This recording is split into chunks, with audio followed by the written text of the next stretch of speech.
and creatures. We buy into these myths and pass them around like footballs without ever taking the time to really evaluate them. As a people, we're big on those sayings because they give us simple answers to complicated questions. The problem is, the vast majority of the time, there are no simple answers to complicated questions. For example, how many times have you heard a person say money can't buy happiness? Well, if you believe that, I challenge you to do two things. Number one, find yourself in the presence of the next 100 people the moment they discover they just hit the lottery, and tell me if any of them are unhappy. I would bet you everything I own that 100 out of 100 of them are very happy. Why?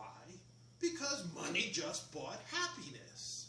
Then sit in the family room of 100 houses early Christmas morning when the kids come running down the stairs, rip open their presents, and discover that Santa just brought them exactly what they've been hoping for, and then tell me if any of those kids are unhappy.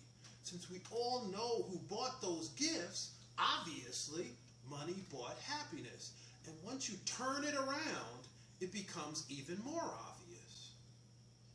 When that single mother is down to her last few dollars and is sitting on the edge of the bed with tears filling her eyes, torn between feeding her children or keeping a roof over their head, do you really think she's happy? The absence of money creates profound unhappiness. And that brings us to another myth. Money doesn't matter. Now, this one makes me wince every time I hear it because I consider it to be one of the 10 biggest lies anyone has ever told, and I don't know why anybody ever repeats it.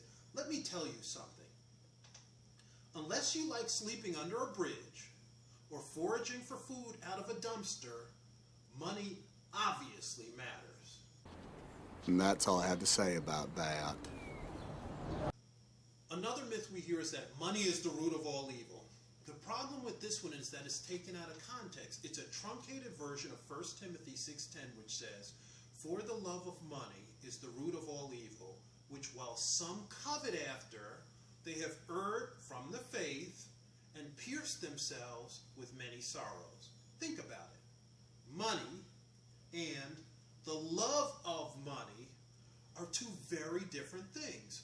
Money is a tool, just like any other tool. A hammer, a screwdriver, a bank account, a car. They are all tools developed over the years to make our lives easier. The problem arises when we start to obsess over something, and just like money, anything. I've seen people who treat their car or their animals better than they treat their children. And look at how the love of drugs or the love of alcohol destroys a life and the lives of the people around that person. And let's not forget about the love of self. It makes people selfish, self-absorbed, narcissistic, and insensitive to the feelings and the needs of everyone in their world. When people read that verse in 1 Timothy, they zoom in on the word money when they should be paying attention to the phrase the love of, because that is where we fall short of the glory of God. I would submit that these money myths were originally propagated by people looking to control you. Think about it for a second. Let's say I figured out that money allowed me to contribute to political campaigns, and getting candidates elected allowed me to shape the laws that were passed, and that allowed me to change the rules to suit my needs. Well then, when it comes to the game of life, I have a huge advantage over you. And it's in my best interest for me and my people to hold on as much money as humanly possible, because that is how we maintain our power. And what's the best way for me to hold on to the biggest slice of the pie? It certainly isn't for me to compete with you straight up, because you may turn out to be a better business person than I am. The best way for me to hold on to the biggest slice of the pie is to get you to believe that the pie can't buy happiness. The pie doesn't matter. The pie is the root of all evil. And even though all around you, you see people with more pie living better than you, your belief system causes you to make zero effort to get yourself more pie. It's a Jedi mind trick.